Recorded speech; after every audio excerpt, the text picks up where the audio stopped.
Bismillahirrahmanirrahim. Alhamdulillah Rabbil Alamin. Alhamdulillahilladzi arsala rasulahu bil huda wa dinil haq yuzhirahu 'ala ad-dini kullih walau karihal kafirun. Asyhadu an la ilaha illallah al-malikul haqqul mubin wa asyhadu anna Muhammadan 'abduhu wa rasuluhu shadiqul wa'dil amin. Allahumma salli wa sallim wa barik wa karim ala sayyidina wa maulana Muhammadin wa ala alihi wa ashabihi wa man tabi'ahu ila yaumiddin. Qala rabbi shrah li sadri wa yassir li amri wahlul 'uqdatam min lisani yafqahu qawli. Shadaqallahu al-'azim. Amma ba'd. Hadirin hadirat rahimakumullah.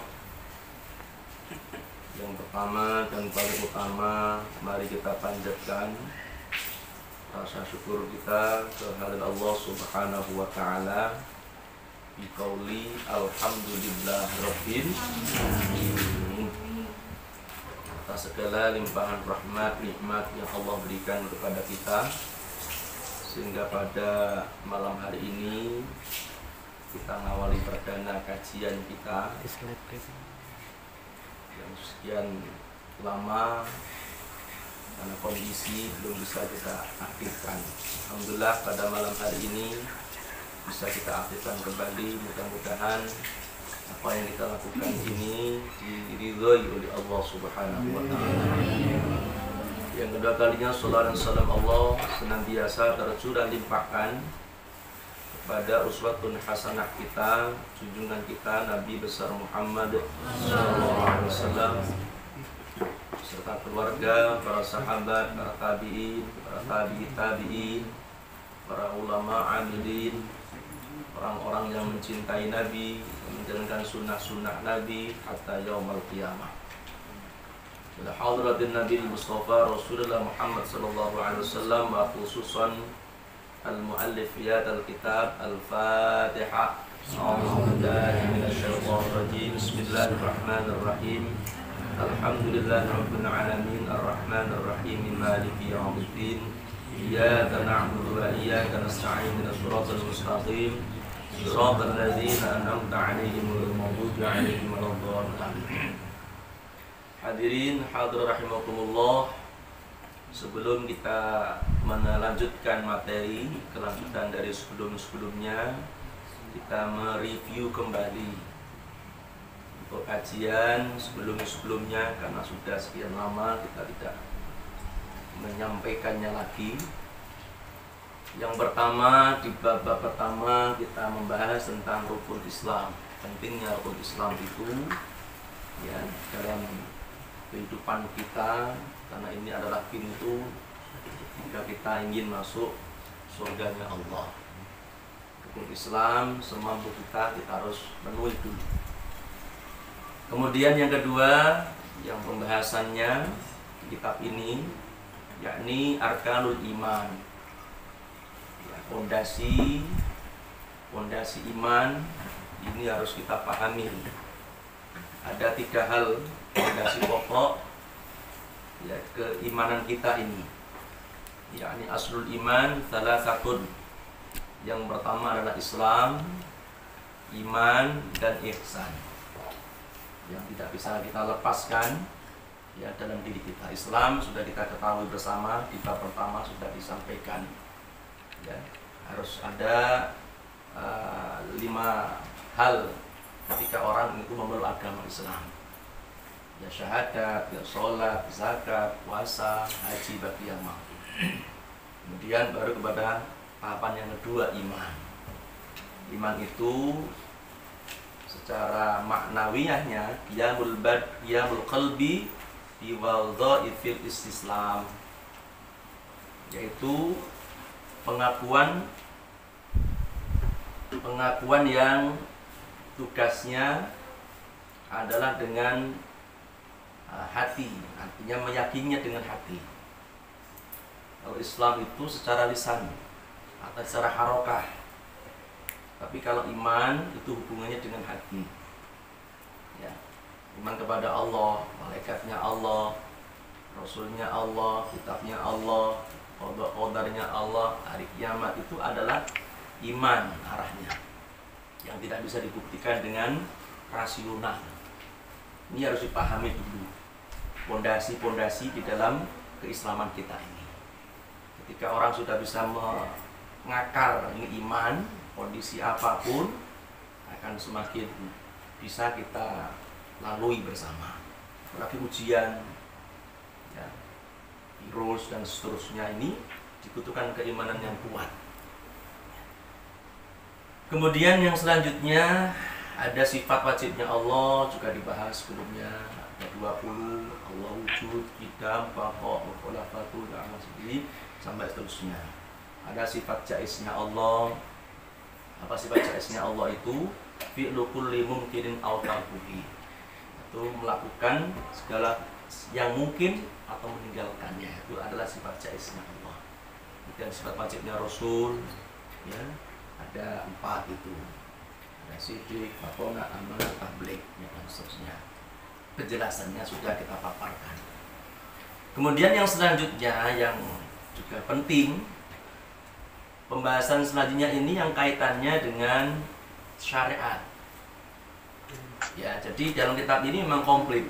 Satu kitab tapi pembahasannya ada akidah, ya, ada syariah nantinya, termasuk fikih itu nanti dibahas di sini. Kita masuk kepada pembahasan tentang matlabun fi wujubil ghusli minal janabah.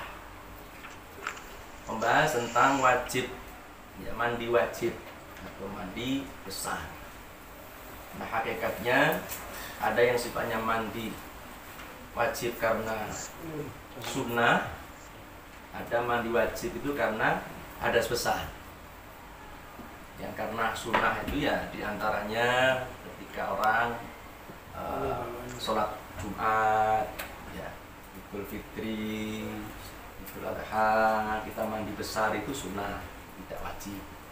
Kalau yang mandi wajib ini, ya, ketika dia melakukan hal-hal yang, ya, kaitannya dengan hal yang sangat prinsip. Apa itu?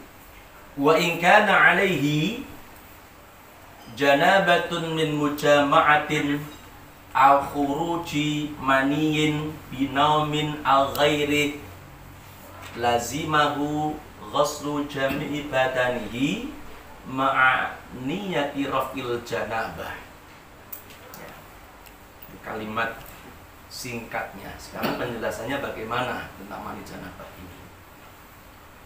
Wa in kana alaihi janabatun, jika seorang itu sedang junub, ya, seseorang di masjid itu adalah, yang dimaksud adalah al-adami al-hayyi, ya, manusia yang hidup, ya. Ketika dia ingin sholat dalam kondisi junub, bagaimana? Ya, harus mandi besar dulu. Secara syariat, ya, junub itu amrun ma'nawiyun yaqumu bil badani yamna'u sihhatas sholati haitsu la murakhas. Perkara maknawiyah yang dilakukan dengan badan yang dapat mencegah sahnya sholat. Jadi ketika seseorang itu sedang junub, maka tidak boleh dia melakukan sholat. Begitu secara aturan fikihnya. Kenapa? Karena dia dalam kondisi kotor, harus dibersihkan dulu, ya, baru kemudian boleh dia sholat, membaca Quran dan seterusnya. Apa yang menyebabkan dia ini mandi besar? Ya. Wa tahsulu al janabatu min majama'atin, yaitu ketika, ya, bersetubuh. Maksudnya apa di sini? Bidukhulil hasyafah au qadriha fi kubulin au duburin walau libahimatin au mayitin wa illam yahsul intisyara wala inzal. Masuknya, ya, ini memang fikih, bahasa fikih kan bahasa vulgar. saya mengatakan sesuatu yang memang itu tidak patut kita ucapkan, padahal itu memang bahasa fikih, ya tidak bisa, tetap kita sampaikan. Jadi masuknya zakar, ya, ke lubang kubul ataupun dubur, lubang depan atau belakang, baik itu antar manusia atau manusia dengan hewan. Ketika sudah masuk ke dua alat itu, laki-laki perempuan, meskipun dia keluar atau tidak, ya mandinya tetap dia harus mandi wajib.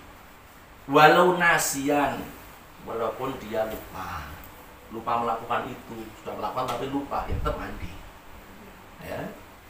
Atau mukrihan, atau terpaksa, ya. Pokoknya kalau ada bertemunya iltiqa'u al-hitanaini, kedua alat itu ketemu, baik itu dia keluar atau tidak, itulah kewajiban dia harus mandi. Au mukrihan walau bihailin kasih, ya. Jadi ketika masuk kemudian ada penghalang, mungkin pakai pakaian, tetap dia harus mandi besar. Ini yang pertama. Yang kedua, tahsilul janabah aidan min khuruji mani. Nah, yang kita bahas itu memang kelanjutannya, pelan-pelan kita, ya, ngaji, kita bedah. Yang kedua adalah yang disebabkan karena keluarnya air sperma, ya.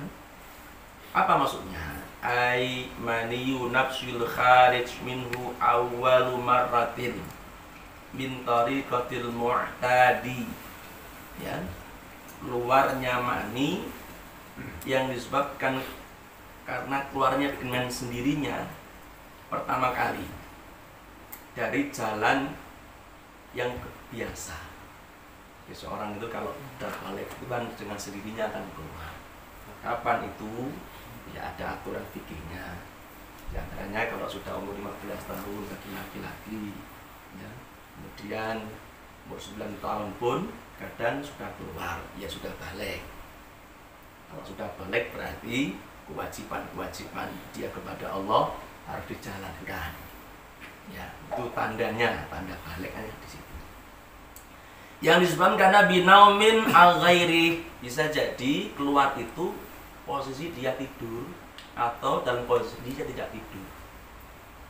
Mimpi basah, dalam bahasa kapanji basah, ya dia harus mandi besar. Bisa dirasakan mandi ketika keluar itu, apakah itu termasuk mani atau tidak, bisa dirasakan, bisa diraba, bisa dilihat bentuknya, tidak hanya sekedar keluar, ya. Kata fakuri fi halil yaqazah wa ya'riful mani biwa'idin min khawaiswi as-salasah allati la tujadu fi ghairi. Di antara untuk mengenal itu, ya, ini ada tandanya, yaitu bitadafukihi au tudafi'uhu. Ya, ketika keluarnya itu agak berbeda dengan ketika dia pipis. Ya, ada rasanya berbeda, lezatannya barangkali itu ada. Wa ya khuruju dafa'at, yang keluar dengan tiba-tiba. Ya. Wa biladzati fi khurujihi wa illam yatadaffaq, ya, yang keluarannya itu dengan kelezatan tadi. Walzam wa ghaliban futuru dzukur wa ingisar syahwah, yang secara umum, ya, keluarnya itu bisa dibedakan dengan ketika dia kencing, baik itu baunya, bentuknya, dan seterusnya. Wabiri'in ajin hali kauni, kalau posisi basah seperti adonan tepung bentuknya, ya, itu kalau posisi basah. Wabiri'in bayad baydajaj hali kauni jafan, kalau kering, ya, itu seperti telur bentuknya, warnanya putih. Seperti itulah gambaran, ya, air sperma itu sendiri. Wa man asabathu al-janabah, jika seseorang sudah ya junub tadi, posisi dia dalam kondisi ada tanda-tanda tadi ya, dan dia kepingin sholat, ya mestinya harus disucikan dulu. Tidak bisa kemudian langsung dia sholat, karena posisi tubuhnya ini masih kotor, mulai ujung rambut sampai kaki ini masih kotor. Bersihkan dulu.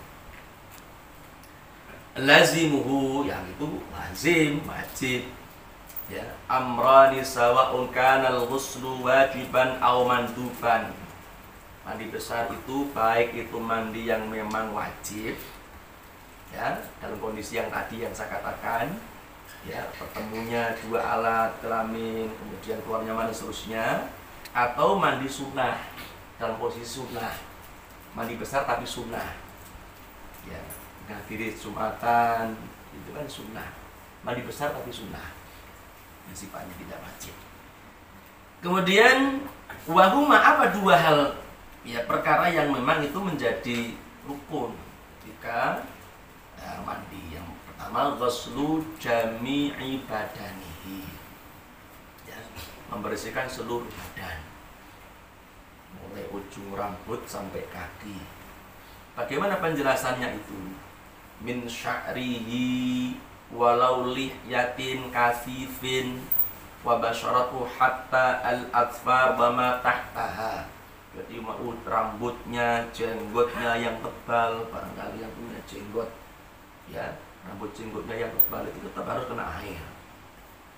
Kemudian jari-jarinya ya, ini semua harus kena air, semua dibersihkan. Wa ma zahara min simaghi wa farji imra'atin inda julusiha ala qadamaiha wa syukuki wa ma tahta falfahi. Jadi sela-sela ya yang nampak di perempuan ya, yang itu sifatnya itu tidak bisa ditampakkan secara umum, tapi sela-sela yang ada dalam tubuhnya itu harus dibersihkan semuanya ya. Ini termasuk membersihkan seluruh badan seperti itu. Jadi sela-sela kayak ini kaki, selangkangan ini, dan hal-hal yang sifatnya itu pribadi, itu semua harus dibersihkan.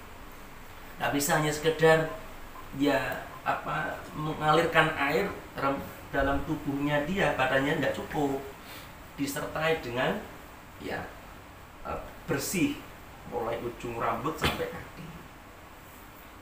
Itu. Kemudian wasaid bata'il badan wa hamahil tawa ulul hadas. Jadi tempat-tempat yang biasa itu keluar hadas juga dibersihkan dengan sempurna. Ya. Sampai hal-hal yang tadi prinsip tadi di area-area khusus itu dibersihkan semuanya.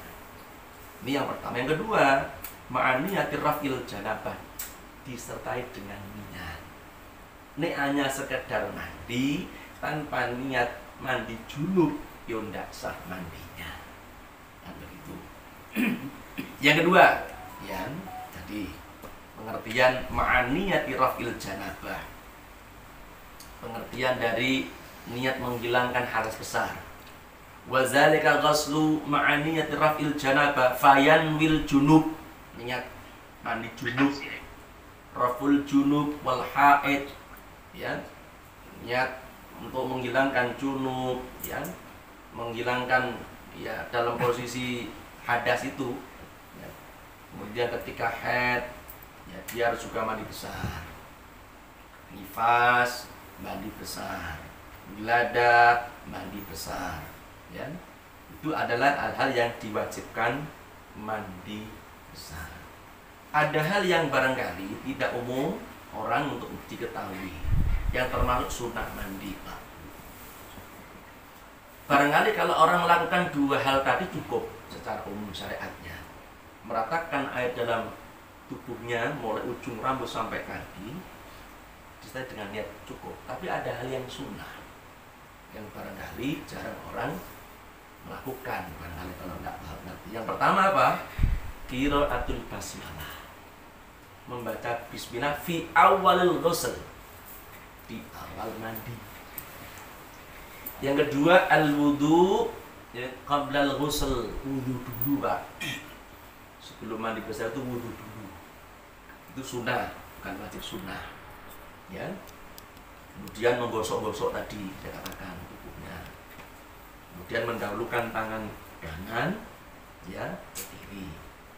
Dan yang kelima maulahu secara runtut. Ya tidak boleh dibolak-balik. Itu diantaranya sunnah-sunnah mandi. Ya. Niatnya sekali. Ya. Niatnya bagaimana? Nah, kalau niatnya ketika dia biasanya junub ya nawait secara umum lafadznya ya nawaitul husnal lil junubi. Kalau lil haidi, kalau wilada ya lil wiladati. Itu niatnya secara lisannya ya. Jadi nawaitu husnal lil junub, mandi junub ya, karena mungkin kalau sudah rumah tangga bapak ibu setelah melakukan hubungan itu niatnya ya. Kemudian kalau yang ibu-ibu bagi yang haid bersih dari haid, niatnya tinggal merubah yang awalnya junub jadi haidi ya, niat ya mandi karena haid lillahi ta'ala ya. Kemudian dibayurkan ya, air ini mulai dari ujung rambut sampai kaki. Itu caranya ketika dia mandi besar. Jadi rangkaian-rangkaian sunat tadi kalau bisa dilakukan dulu. Baca bismillah, kemudian wudu dulu, kemudian gosok-gosok dulu bagian-bagian yang nyelempit ini Pak. Nah, digosok-gosok dulu, kemudian baru kemudian niat yang nanti yang kita sampaikan betul baguslah ya, junub dan seterusnya tadi. Gitu. Ya. Itu bab yang pertama dari pembahasan kita malam hari ini sudah kita selesaikan. Monggo barangkali ada yang mau bertanya, menambah, monggo kita persilakan. Ustaz, Iya, Pak mandi kan saya yang ada ilmu dari aseka itu kan gosok dulu kanan, cuma kanan, kiri gosok baru sabun, betul itu? Ya betul tadi, ya saya katakan tadi, sunah-sunah tadi itu. Berarti sabunnya terakhir lebih Ya boleh. Ya, sabun itu kan untuk supaya sempurna toh Pak. Gosokan-gosokan kita ini supaya sempurna, terus lagi wangi kan terakhir biasanya. Ya, ya itu sangat bagus sekali. Tanpa sabun pun apa sah? Ya tetap sah. Gitu jadi, ya tetap sah. Yang penting kan ya, ini harus dibersihkan secara totalitas. Ya. Sampo, sabun itu sebetulnya nggak pakai itu nggak apa-apa. Kalau kita sabun dulu baru gosok itu sah enggak? Terus saya katakan sunnah itu runtut Pak. Ya, itu nggak apa-apa, nggak runtut. Itu bukan yang wajib, tapi sebaiknya diruntut. Itu loh. Jadi mulai dari tadi baca bismillah, kemudian wudhu dulu, menggosok-gosok bagian-bagian tubuhnya ya sampai bersih, kemudian baru dimulailah mandi. Itu secara runtutnya, itu sunnah hukumnya, tidak wajib. Yang wajib apa? Meratakan air mulai dari ujung rambut saya, ini wajib Pak. Tidak boleh dilepaskan itu. Dan niat. Dua hal ini rukun dalam mandi. Ini ditinggalkan, tidak sah mandinya. Hanya sekedar badannya ini dibasahi, tidak cukup. Harus rata. Ujung rambut sampai kaki ini harus kena air semua. Betul? Air hangat. Ya, boleh, tapi ya makruh nanti sifatnya. Karena air itu kan nanti macam-macam larinya. Ya. Jadi diantaranya air yang kena sinar itu hukumnya bagaimana makruh ya dan seterusnya.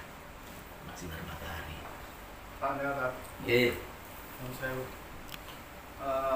bisa dikatakan apa itu balik mimpi basah atau kita sebagai suami istri berhubungan itu taruhlah kalau kita nopo istilahnya takut menghadapi sesuatu atau urutan sesuatu mau maju ke taruhlah ujian atau gojlokan atau apapun itu kita keluar netes atau gimana itu termasuk harus mandi junub ada enggak?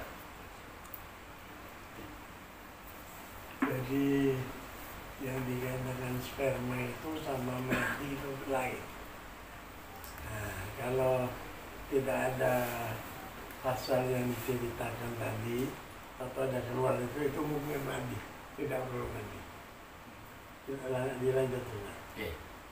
Jadi ada istilahnya mani tadi yang kita ceritakan, yaitu keluarnya dalam posisi ada kelezatan di situ, ya toh? Kemudian bentuknya ketika mimpi terutama ya biasanya kan mimpi, kemudian bentuknya, warnanya, ya kalau mengarah kepada itu indikasinya itulah mani. Di luar dari kondisi itu, misalnya ya ada orang yang dilalanya membayangkan apa gitu ya, tiba-tiba keluar ya itu bukan mani kan begitu. Keluarnya lihat dulu kondisinya. Biasanya kan kondisi yang tidak pada umumnya keluar mani, kok ada air yang keluar di situ. Selain itu mani tadi yang posisi keluar itulah mazi namanya. Mazi lah, kalau mazi ya tidak wajib mandi, cuman dia ketika mau sholat ya wudhu, dibersihkan kemudian wudhu gitu kan.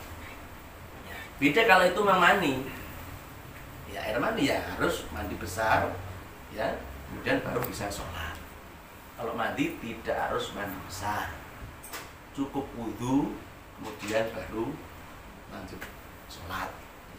Kalau mandi itu perempuan dan laki ada ya? Ada. Kalau mandi khusus laki-laki. Ya. Jadi gini, ini ada hadisnya. Ya.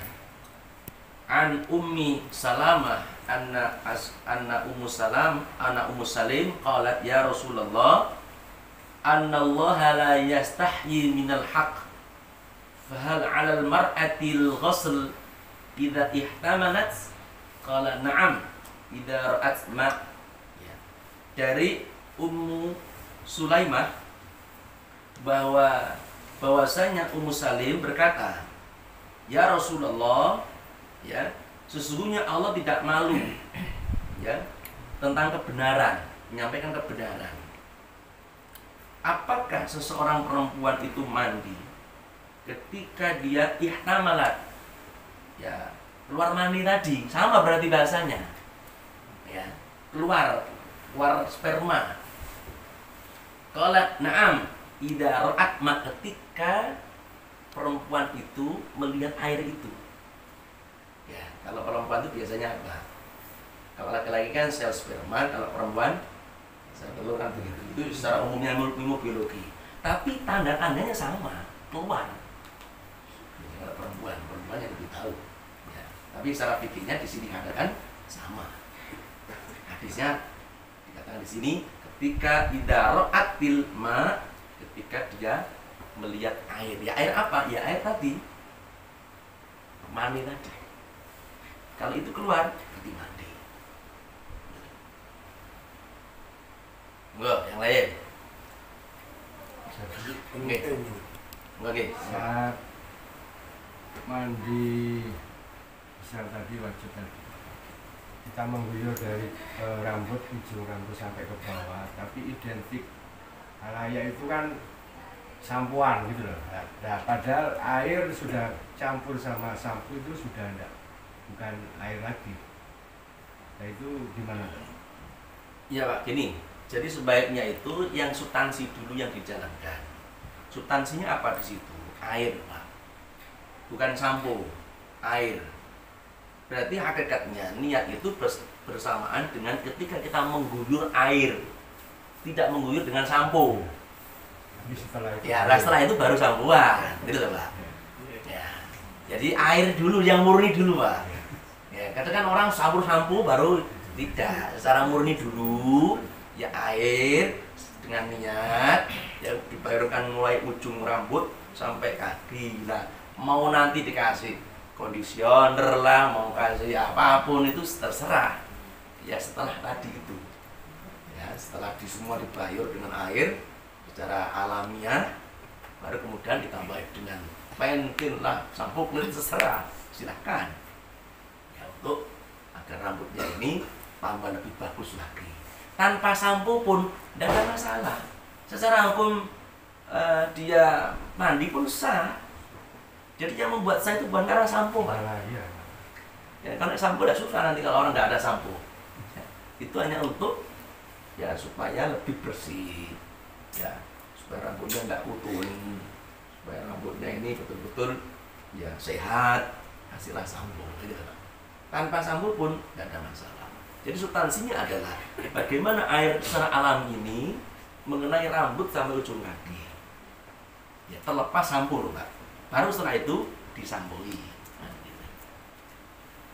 Ya. Enggak. Ini penting ini. Kadang-kadang kurang dibahas. Pertama itu wudhu, itu jarang orang mengerjakan. Nah, sudah wudhu, sudah mengerjakan janabah, tak perlu wudhu lagi. Karena sudah bersih betul daripada hadas besar ini. Ini tadi dijelaskan ya masalah misalnya orang yang sakit tidak bisa kena air, sedangkan subuh itu tidak bisa meninggalkan salat. Kalau kita mandi, ya otomatis berbahaya. Jalan keluarnya, tolong dijelaskan. Jadi dalam kondisi-kondisi tertentu yang secara fisik kita ini tidak mampu melakukan secara umumnya, ya, misalnya wudhu. Ya, ketika itu kita paksa malah timbul mudarat. Itu bagaimana? Ya tayamum. Ya, agama kan sebetulnya enak itu loh, Pak. Ya, Gitu. Jadi kita mengambil yang memang kita tidak mendoroti diri kita. Ya, secara fisik kita ini kan kadang sensitif dengan air, ya, dengan hawa dingin. Ya, ketika kita di gunung misalnya, tempat yang tidak seperti biasanya kita kok malah drodok misalnya kalau wudhu, ya kena air aja seperti itu, ya masih ada jalan yang lain. Itu kan juga pasti dari Allah, apa? Tayamum.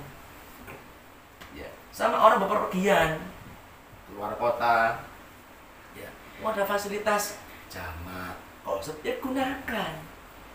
Ya, itu boleh saja kalau memang menemui syarat, kan begitu. Kalau hanya sini ke Klaten, ya jangan mau dijamak ke sini Klaten, sini Surabaya, Jakarta, ya kita tidak perlu berhenti di tengah-tengah perjalanan, tidak perlu. Ya sekali untuk sholat jamak misalnya, itu kan fasilitas dari Allah, keringanan dari Allah, ya kita gunakan. Ya.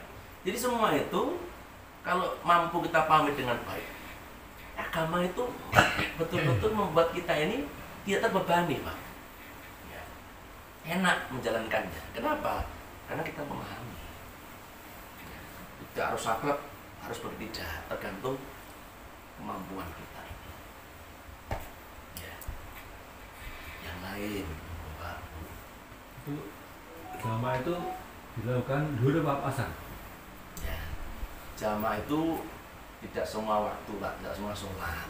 Ya. Ada sholat yang bisa dijamak, misalnya zuhur dengan asar, bisa dijamak dan bisa digosor. Ya, maksudnya awalnya 4 rakaat jadi 2 rakaat. Kenapa? Karena kondisi kita ada di bis dengan banyak orang. Ya, waktu kalau saya nanti sholat 4 rakaat nanti ketinggalan, ya jamak kosor. Ya, apakah jamak takdim, takhir lah, tergantung kondisi panjenengan. Ya, yang penting keluar dulu dari area baru boleh sholat jamak. Gitu loh, jangan di sini jamak, ini belum ngapa-ngapa udah jamak. Keluar dulu, Pak. Ya, kita mau ke Surabaya, ya perjalanan di tengah-tengah itu kita jamak. Kan begitu. Ya, jalan perjalanan. Cina ngomong di jamak. Aturan fikihnya itu keluar dulu dari wilayah, Baru disitulah dijamak, mau kosong, mau jamak kosong silahkan. Mau jamak takdir mungkin. Ya jamak takdir. Aku nanti aja Pak terakhir. Perkiraan nanti sampai sana bisa jamak takdir. Ya jamak takdir tidak masalah. Tapi niatkan dulu. Niatkan dulu. Saya tak jamak takdir nanti asar di Surabaya karena berangkatnya pagi. Tidak masalah. Ya. Tapi tetap nanti ketika sholat jamak itu ya duhur dulu baru asar. Jangan asar dulu baru duhur. Ya. Tetap waktunya aja di asar, sholatnya duhur dulu baru asar. Gitu loh Pak. Ini waktunya asar. Ya, asar itu namanya jamak takdim, gitu loh Pak.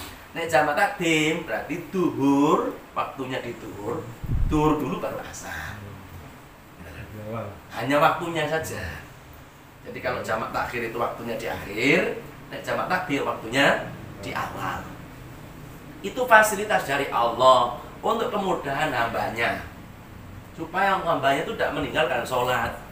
Itu loh, sampai ringan kan kayak gitu loh, ringannya kayak gitu loh, kadang orang sih ya kena ya sih kurang, akhirnya apa gak sholat gitu tadi ya, ini sudah sangat ringan, 2 rakaat. Yang boleh dijamak apa? Maghrib dan isya. Maghrib tidak bisa dikosor Pak, hanya dijamak aja ya. Boleh dengan isya tetap boleh dikosor. Sing tidak boleh itu maghrib tetap 3 rakaat. Kok dikosor jadi 2 rakaat tidak boleh lah. Separuh gimana mau tahu separuh? Tidak bisa itu. Ya tetap nek mau jamak kosor ya tetap maghribnya 3 rakaat, isya-nya 2 rakaat. Khusus subuh tidak ada jamak Pak. Subuh dijamak sampai duhur gimana ceritanya?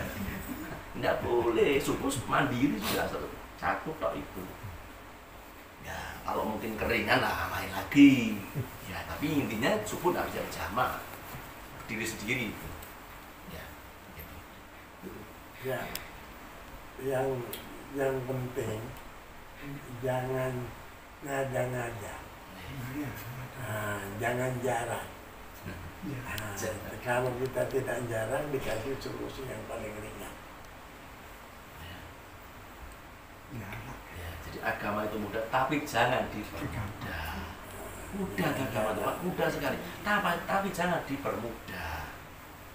Ya, masya Allah luar biasa loh agama Islam, sempurna sekali.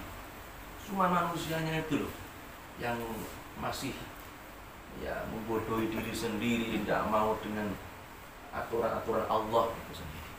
Kalau kita ngikut aturan Allah, ya pasti dijamin surga. Kenapa? Mulai dari tidur sampai tidur lagi itu semua diatur oleh Allah, dan tidak bisa lepas dari perintah Allah. Nanti jelaskan niat itu boleh dengan bahasa Indonesia, tidak harus niat bahasa Arab lebih baik kalau ngapalkan.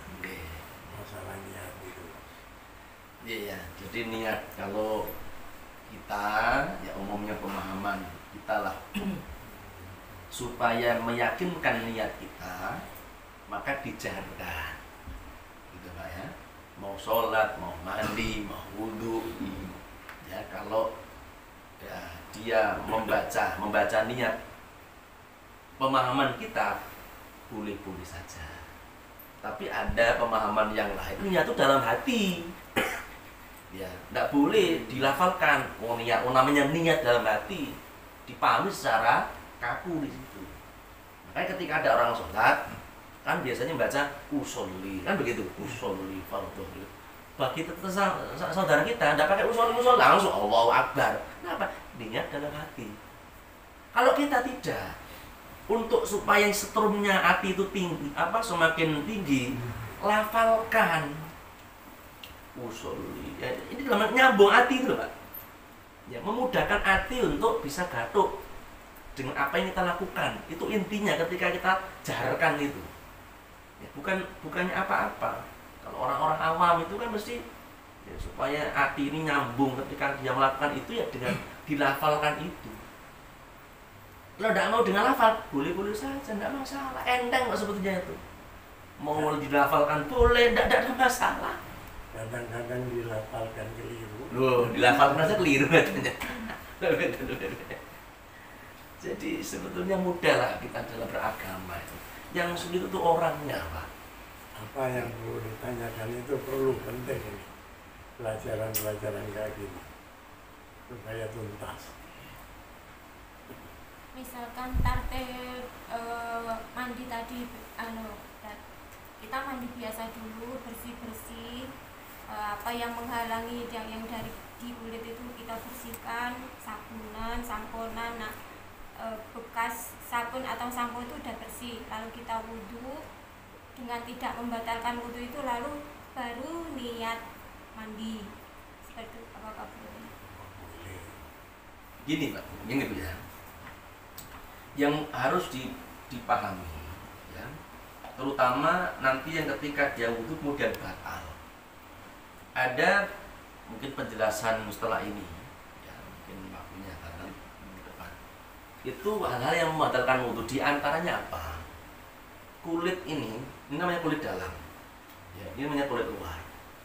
Kulit dalam ini ketika menyentuh alat kita batal wudhunya.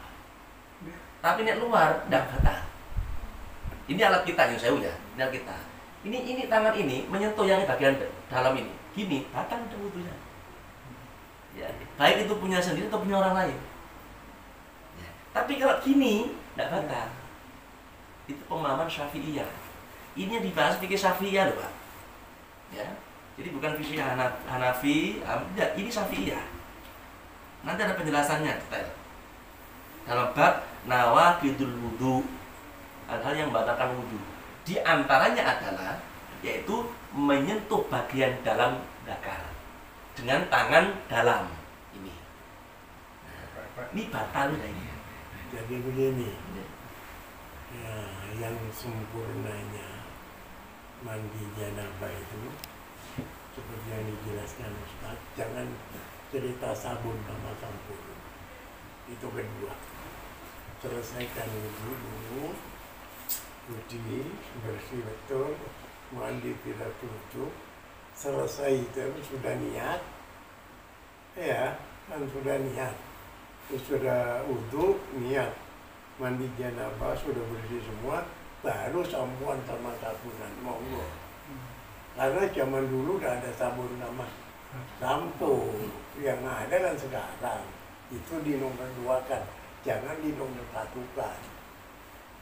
Dianggap memang kelihatan cara logika lebih bersih kalau kita sabunan dulu, sampoan baru kita niat kayak itu, boleh saja, tapi lebih baiknya afdoliyahnya yang air biasa dulu dijelaskan.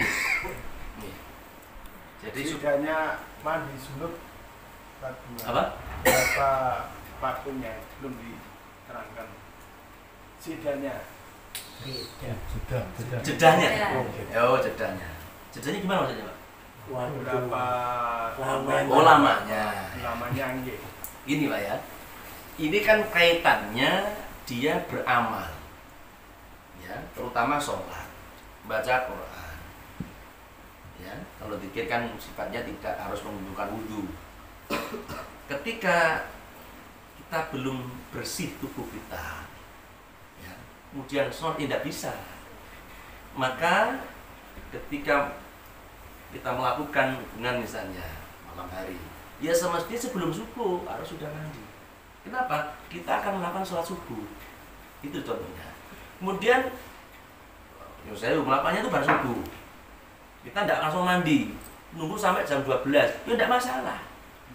Tapi ketika mau sholat, mandi dulu. Ya, nah itu masalahnya. Nah, kalau sholat duha bagaimana? Nah, itu mandi dulu kan sama aja kan? Ya. Jadi yang ditanyakan waktunya mandi itu, ya sekedar biasa mandi lah. jadi kalau dikatakan batasannya itu ketika kita mau melakukan amaliyah wajib itu harus mandi wajib. Selagi tidak melakukan amaliyah wajib, boleh saja tidak mandi wajib. Tapi posisinya kita masih kotor. Ya. Jadi wali junub boleh makan. boleh Pak. Lah nek junub enggak boleh mandi, enggak boleh makan pripun coba Pak? Boleh Pak. Yang enggak boleh itu sholat. yang sholat, Sholat, baca Quran. Quran, Tidak ke boleh. masjid, Nah, tidak boleh. etikaf. Ya. Ada riwayat dadane fakir ngaten. Nggih. Kalau sebelum mandi besar dadosaken fakir. Ya. Boleh lah itu. Ya, Pak. menjadikan sakit pikir itu Iya. kurang berkahnya itu Ketika harus kita riwayat sebelum yang mandi mengatakan. besar kok makan dulu lah, Iya. makannya itu Itu bagaimana? dadosaken Oh, fakir. iya. Iya, mungkin. Makanya yang terakhir lah sudah bersih lah. Ya. Karena mau tidak mau membaca Bismillahirrahmanirrahim. Kan iya. Ya. Jadi kalau memang ada riwayat orang sebelum mandi kemudian makan, ya itu nggak ada halangan, Pak. Cuma ada riwayat tadi. Riwayat ini saya belum tahu dhaif atau dia nggak tahu. Ya. Maka menjadikan orang itu fakir. Ya sebaiknya ya mandi dulu gitu loh, Pak. Karena posisi kita ini kan kotor, Iya. najis itu loh, Pak. Kita mau melakukan apapun namanya najis. Iya. Gimana tuh, Pak? Najasa. Nah, ya. Jadi harus dibersihkan dulu semuanya, baru aktivitas. Jadi aktivitas kita akan semakin baik, ibadah kita akan semakin bisa kita lakukan secara maksimal.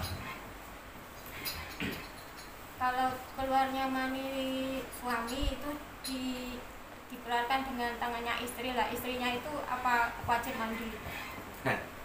Bagaimana kalau ada pertanyaan gitu? Boleh. Ya. Jadi saya secara hukumnya itu kan si suami Entah itu istrinya sedang sakit atau sebab apapun itu. Iya. Nah, bagaimana ketika istri mengeluarkan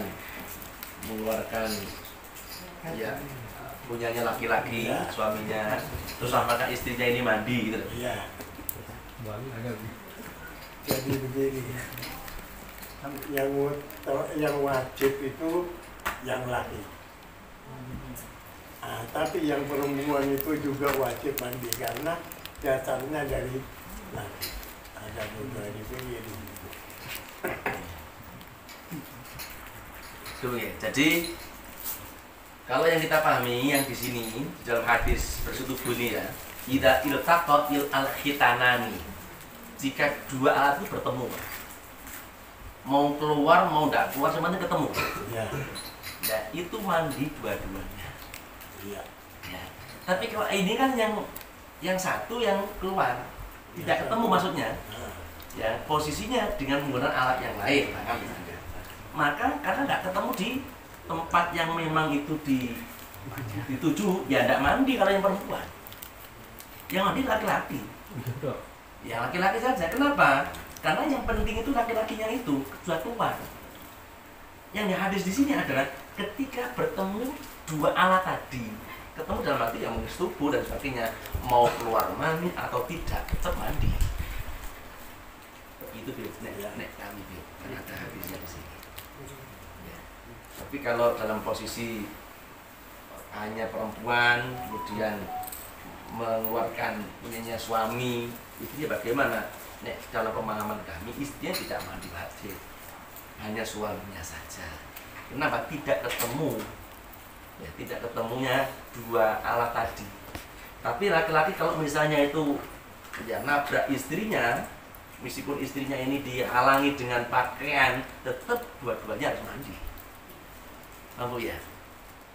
Kan ada toh yang istrinya karena capek apa dipaksa aja, ya dipaksa, meskipun memakai pakaian dipaksa. Kalau itu nggak ketemu, meskipun betul aja ketemu, tetap mandi. Meskipun tidak keluar.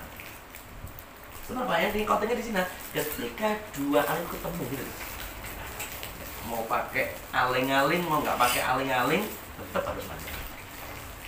Itu konten. Kalau Betul. di visum terang, Betul. maaf, kalau di visum terang itu seperti itu kan bisa dikatakan bertemu, ada aling-alingnya. Di bis pas berdiri seperti itu kan kita taruhlah kita ya maaf kata itu ada sesuatu yang kita anu itu loh, itu termasuk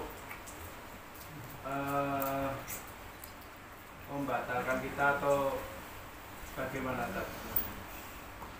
Ketika posisi di bis, Iya. banyak orang, Iya. terus niatnya yang laki-laki tadi, Udah punya niat tapi ya kalau keluar ya mandi Pak.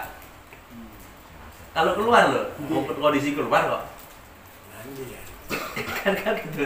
Kalau kondisi memang disengaja dua-duanya suami istri nyuruh saya ya. Karena Kalau bukan suami istri ya nggak tahu. Tidak tahu kalau bukan suami istri. Andai kata suami istri, karena tidak ada waktu, ada waktunya hanya ketika di situ, ya toh, ya,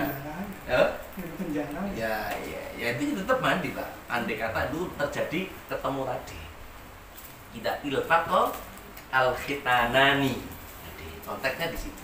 Nah nggak ketemu ya udah. Karena ada yang saya pelecehan ini sudah ya pelecehan. Laki-laki nyesek perempuan, tapi tidak kepada perempuan, pada alatnya perempuan sekitarnya, ya enggak Pak. Kondisinya dimaksud itu adalah ketika keduanya ketemu. Ketika keduanya ketemu, ketika di area enggak itu ya enggak batal, enggak mandi yang perempuan. Tapi nek dua-duanya ketemu meskipun ada aling-alingnya, ya memang sengaja. Ya mandi Pak. Gitu. Baik, bismillahirrahmanirrahim. Allahumma inna nawaina min sholatina hadihi ala nabiyyina Muhammadin sallallahu alaihi wasallam imtisalan li amrik wa tasdiqan bi kitabik wa tiba'an li nabiyyik Muhammadin sallallahu alaihi wasallam. Allahumma anfa'na bima 'allamtana wa 'allimna ma yanfa'una wa zidna 'ilman wa nas'aluka al-lutfa wal 'afiyah wat taufiq litamassuki bi kitabik walil ilmi bihi wal fahmi fi wal amali bima arsyada ilaihi wa husnil khatimah wa husnil afiyah fil umuri kulliha wa li ahbabina wal muslimina ajma'in innaka antat tawwabur rahim. Sallallahu ala sayyidina Muhammadin wa alihi wa sahbihi wa tabi'ina ajma'in walhamdulillahi rabbil alamin. Al-Fatihah.